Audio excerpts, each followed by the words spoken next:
Ugh. Good morning, barn cats. We've got a wet and rainy day today, or at least it was a wet and rainy night, and it should be a wet and rainy morning. But it's actually also a very big day here on the farm. So it's been a couple of weeks since we dropped the pigs off at the butcher. I got a message yesterday that all of the smoking and curing is done. And so I got to go back to the butcher to pick up the pigs. I guess I should say pork. And by the end of this video, I will break down for you guys like all of the numbers, like how much did it cost to raise the pigs? How much pork did I get? How much money will I ultimately make? How much did the disappearance of Sir Porkington actually end up costing me? Like, I'll go through all of those things by the end of this video. But before I can do that, I got to get the pork and the numbers, and I got to go do morning chores. I don't see any goats or livestock guardian dogs out right now. Of course, they're probably all hiding under shelters to get out of this rain. Good morning, chickens. I got some scraps for you.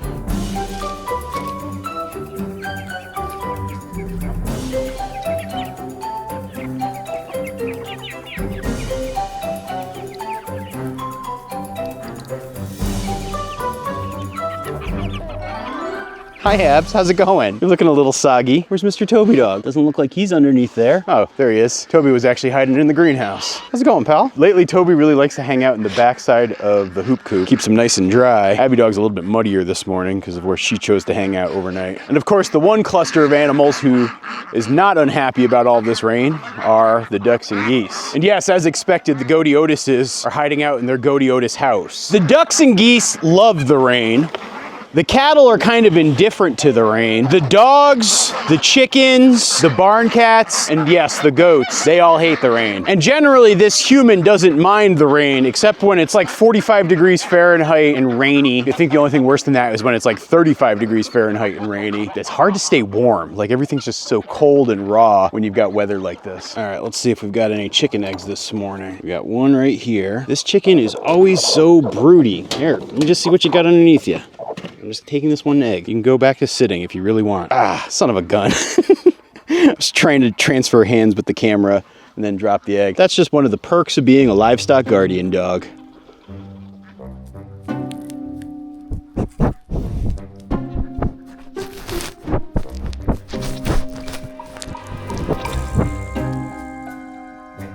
Okay, goats, I'm gonna feed you. Would you look at these teenage chickens? So you guys might have noticed that I have this board up right now. Really, the only reason I have this board up is because these chickens keep trying to escape. That actually keeps them from slipping underneath the gate. All right, boys, I'm gonna let you go into your daytime yard. You can come with me.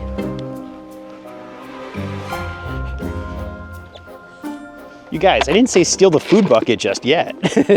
We're gonna feed you over here because you still have a little bit of stuff to clean up in this area.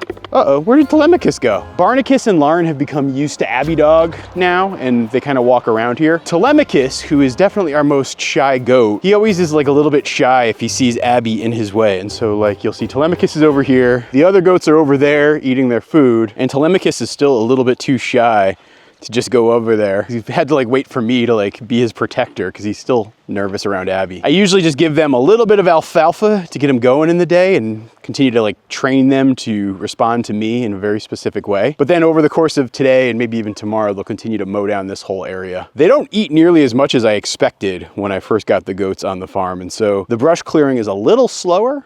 But of course I do just have 3 little goats, and so, I don't know, if I really wanted to make them brush clearing machines, I probably need more goats. I'm really starting to cherish coming up here to move the cattle in the mornings because it's probably only a couple more weeks before I won't be able to do this anymore. You know, the other day I was actually talking to somebody about this where I basically was asked, like, what's my favorite season? And the reality is I love living where I do because we have all of the seasons. And usually by the end of the season, I'm ready for that next season. But I think the one exception to that is like fall. I would love it if fall lasted probably, I don't know, 3 or 4 more weeks before we actually got into stick season. This is the one time of year where I wish time would go by just a little bit slower. Morning, coos. How's it going, everybody? Looks like Betty White ended up on the wrong side of the fence and she probably can't get back. Hang on, I'm gonna move you guys. Relax, relax. Hey, cows. Come on, cows. Fresh grass, come on. Hey, cows. Come on, cows. Fresh grass, come on.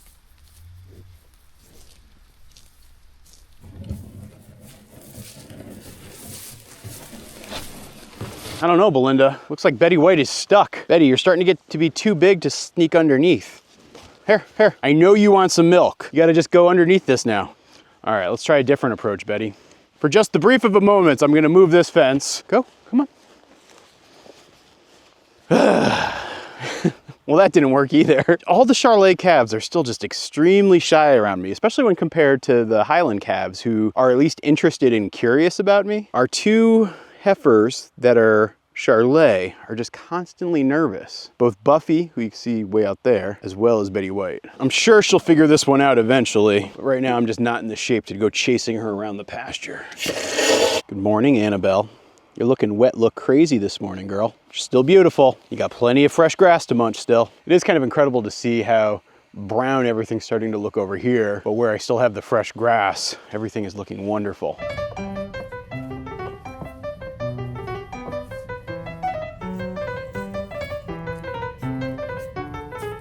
So now I'm on the road heading to the butcher to pick up the pigs. And for those of you guys curious about the pig business case, like I said, I will go through all the numbers. Probably the first number that's worth noting is that this year, each piglet cost me $200. That's 200 times 4. As I'm doing all of the pig math to figure out how much money I made raising pigs this year, I'm definitely going to include the costs for Sir Porkington, who was the pig who disappeared and is now rumored to have become Pigfoot, wandering around our farm, even though I don't think he's really wandering around our farm. It's been more than 2.5 months. I have no idea what happened. And no, I do not think any friends or caretakers or anyone who works around the farm actually took him. No, I don't have any evidence of anybody coming on to take him. No, I don't have any evidence or tracks of him wandering around the woods in our farm or even within like a 5-10 mile radius. It continues to be this incredible mystery that I scratch my head at. But yes, I am heading to the butcher right now to pick up 3 pigs, even though I purchased 4 pigs at the start of the year. And so my initial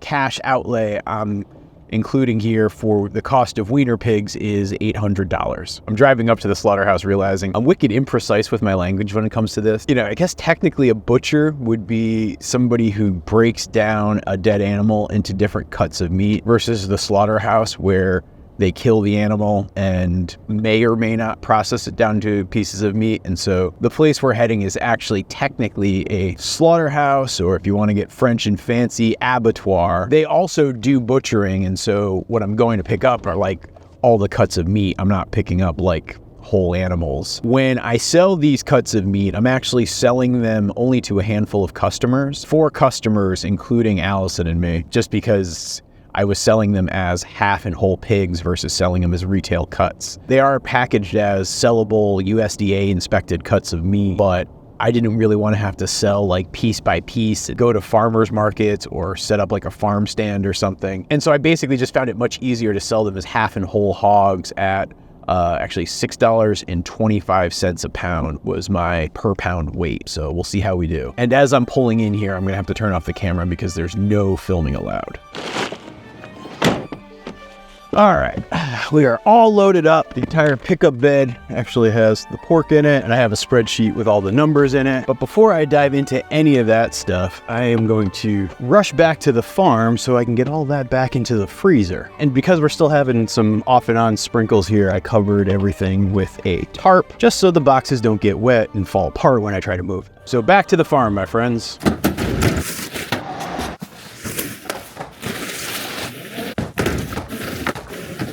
So this right here is what 3 pigs looks like when processed and boxed. You'll actually notice they have their hanging weight written on the side. So like this is 1 pig, this is another pig. I think this is the 3rd pig. My 3 hanging weights ended up being 186 pounds, 180 pounds, and 179 pounds. So now I've got to go through the process of sorting and packing my customer orders. So because people got half or whole hogs, I want to be able to separate out certain things, and some things like the smoked products are still commingled. And so I got to separate that out as well as take the stuff that I'm keeping on farm and pack it into this freezer. If you're curious about what it looks like when you go to a real deal slaughterhouse, this is how it typically comes packed in. So all the product is labeled by cut. You actually have your weights right on the package. For a couple extra dollars, they'll put the farm name right on it too. And so while it's a lot more expensive than if you went like the backyard butchery route that I went last year, the trade-off is that your end product looks a whole heck of a lot more professional. They even package the tail for you, which I'll probably end up giving to the dogs. 1 hour later. And with that, I think I've got everything packed and sorted and ready for the pickups. In fact, my first pickup should be happening in just a few minutes. But while I wait for my customers to show up, I did have a gift I wanted to give out. No, that gift is not for the goats. That gift is for very good livestock guardian dogs. So a lot of times when we butcher our animals and we have some of those less desirable cuts of meat, like for example, the feet, I like to let the dogs be rewarded. For my Abby dog, I have a pig's foot. You can take that. And don't worry, Mr. Toby dog, I didn't forget you either. Boop. Fell out of your mouth, huh? Any sort of butchering day is always a big hit with the dogs. I could have defrosted it, but I think they'll have more fun chewing and gnawing on this thing, as it's still just sort of a pig popsicle. Hey, Kels! Come on, Kels! Fresh grass, come on! Hey, Kels! Come on, Kels! Fresh grass, come on!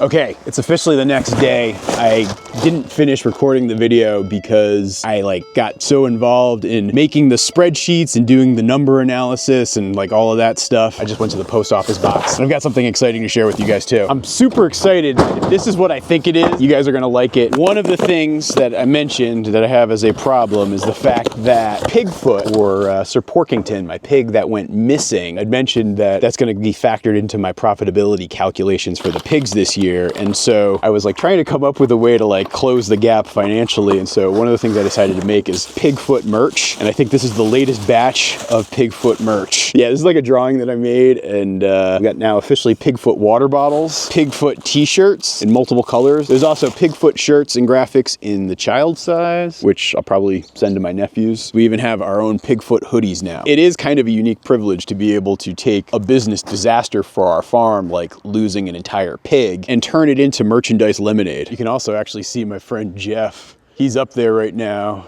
painting the church. The church in our town is kind of iconic. It's one of the biggest tourist attractions we have in town, and he's up there right now painting, which with my fear of heights is a job you could not pay me $1 million to do. The other interesting sight that I've been seeing around town lately, particularly because we're in peak foliage right now, is there's all of these folks from out of state who are here taking pictures and video. In fact, there's this one hill where you come out in the morning to go to somewhere like the post office, and you just see all these cars and all these people with cameras and tripods set up taking pictures. And it's this one picture of the church from this one angle that if you look online and you search for Peacham, Vermont, you'll see this one image absolutely everywhere, and it's kind of nuts. And even though technically I would argue that peak foliage was achieved last Thursday at 3:30 p.m., we're still kind of at the height of foliage season before we get to stick season.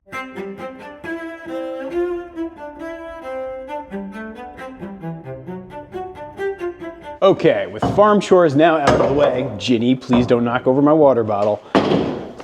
Let's sit down and have a conversation about our pig numbers and how pigs in 2024 fared for our farm. Of course, let me get these out of here first. We actually had the kids from the Peacham Elementary School here recently, and they did drawings of the farm's ecosystems. So that's what I think the last project we were doing here up on this table was. But yeah, let's talk turkey, or pigs, I guess I should say. So I actually took a minute to prepare some slides for you guys to help me better explain what I need to explain and break down all of the numbers. As far as my pigs for 2024 go, these are last night what I came up with as the numbers. So the first thing to think about when you're raising your pigs is just how much that pig's gonna weigh. That's gonna dictate a lot because I'm charging per pound. Again, the price per pound that I was charging charging for each half share of pig was $6.25. There was also like a butchering fee, which I'll talk about in a little bit, but $6.25 was the base charge per pound that I was selling to people. And so the weight of the pig matters a lot. But that said, I was trying to charge a premium price and have really good pigs. And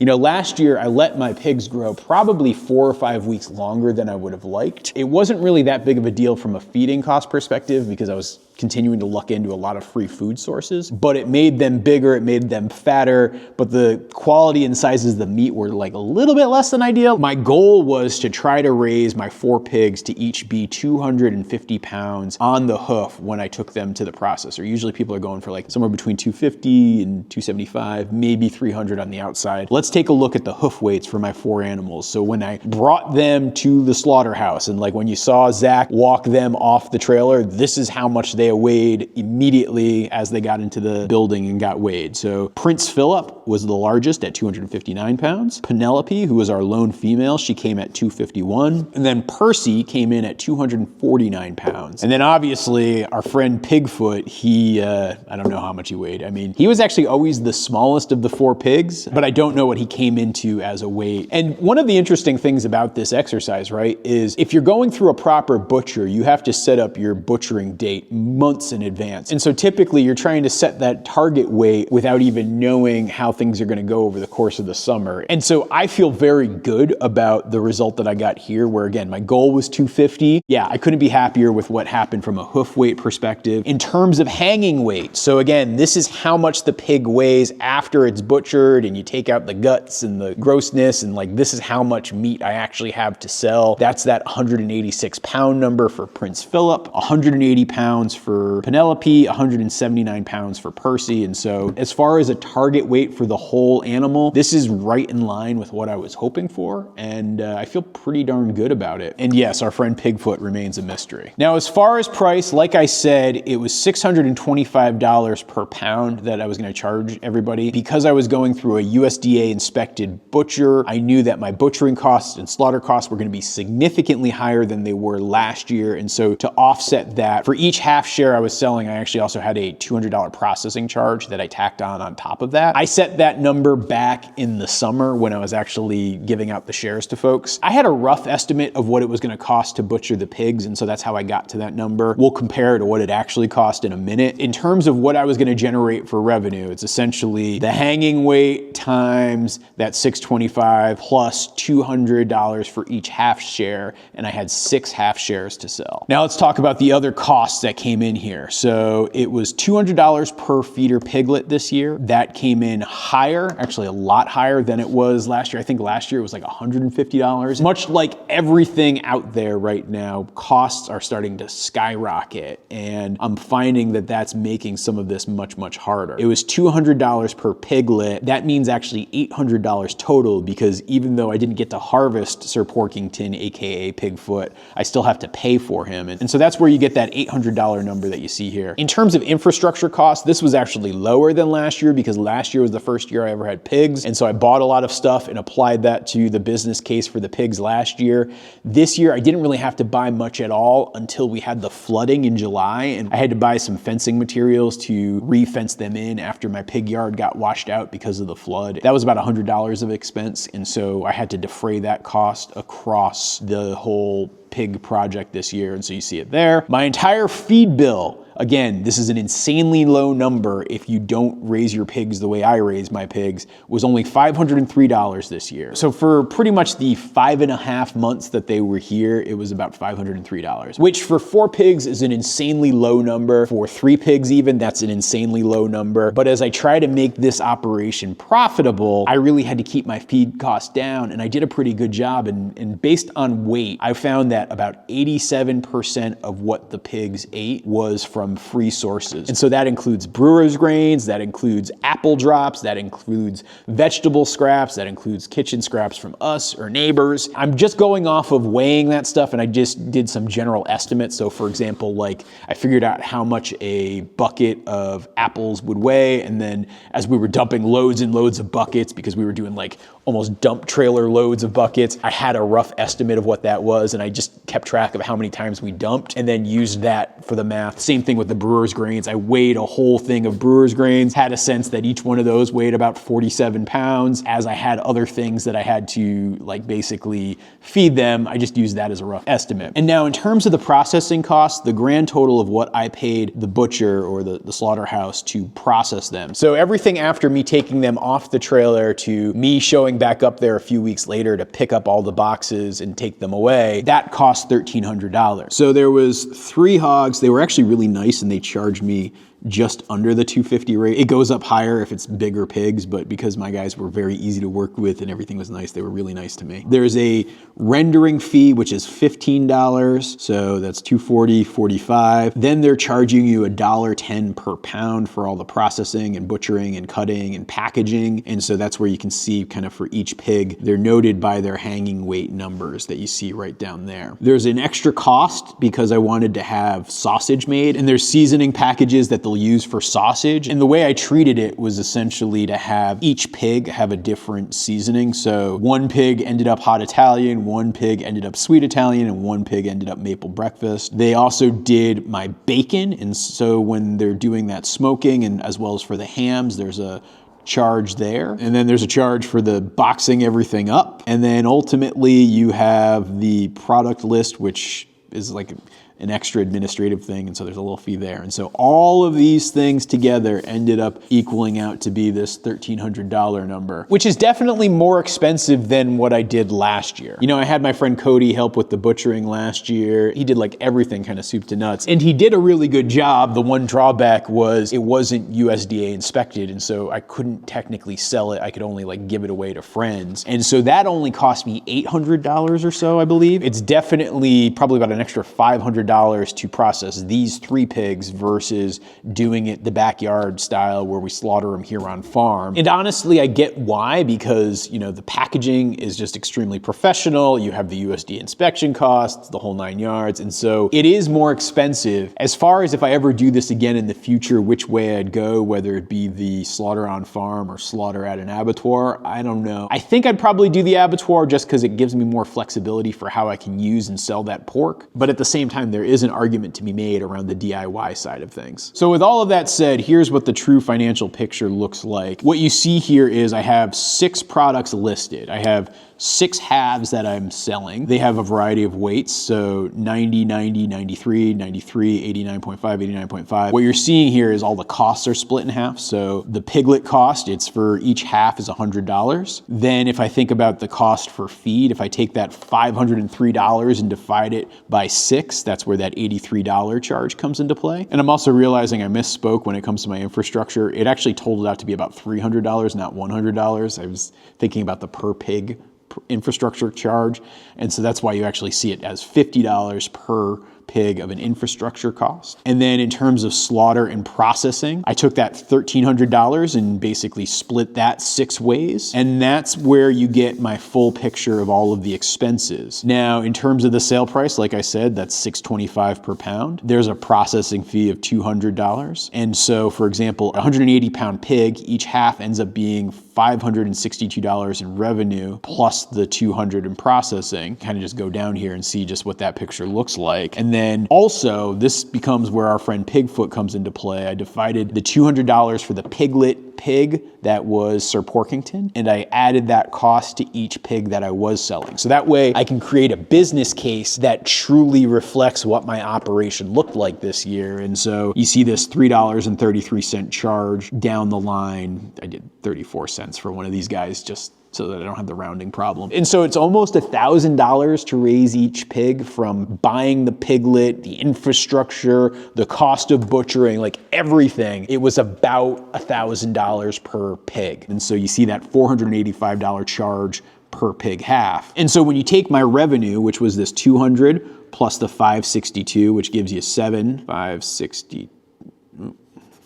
I really should never do math in public. I don't know why I even try. That's $762.50. So that's your total revenue for, we'll just call it this pig 1 here. And then you subtract the $485. That leaves you with $277.50 for each half that I'm selling. And so as you do the math, it'll be somewhere between $550 to $600 per pig that I'm making in profit as I go down the line. And my total bottom line profit number for 2024 on the pigs is gonna end up being almost $1,700. And so that's with 3 pigs plus the loss of 1 pig. It's still pretty good. I mean, that's why, you know, when I looked at it last year, pigs were a really profitable enterprise. And so like just doing like a quick comparison year over year, right? My piglet costs got more expensive in 2024. My infrastructure costs would have been much cheaper, but they were only a little bit cheaper because of the flood. And then my feed costs were slightly higher, even though I only had the extra pig. And so I feel really good about that number. The big difference is the cost of slaughtering and what that does to my numbers and just how it changes the picture. So now I know the question a lot of you guys are gonna ask is, will I do pigs again next year? And I've already pretty much come to the decision that I won't. Not that it's not profitable, not that it doesn't make sense business-wise for the farm. I wanna try to do some things new next year, and I won't be able to expand my own like capacity to do more work without letting certain things go. And I'm gonna just stop doing pigs for a year and see how I feel. As I undertake some of these new experiments, there is an experiment I'm running as we speak related to Pigfoot, AKA Sir Porkington, if I can actually still make him be profitable. And we'll see how that turns out. And I'll probably report on that one by the end of this year. So stay tuned for that. And so yeah, if you're ever considering raising pigs in your backyard and like you want to like maybe have one for yourself and you maybe sell 1 or 2 shares to some friends, these are some pretty realistic numbers that you too could use. The biggest difference I think is just remember that I drive my feed costs way down in terms of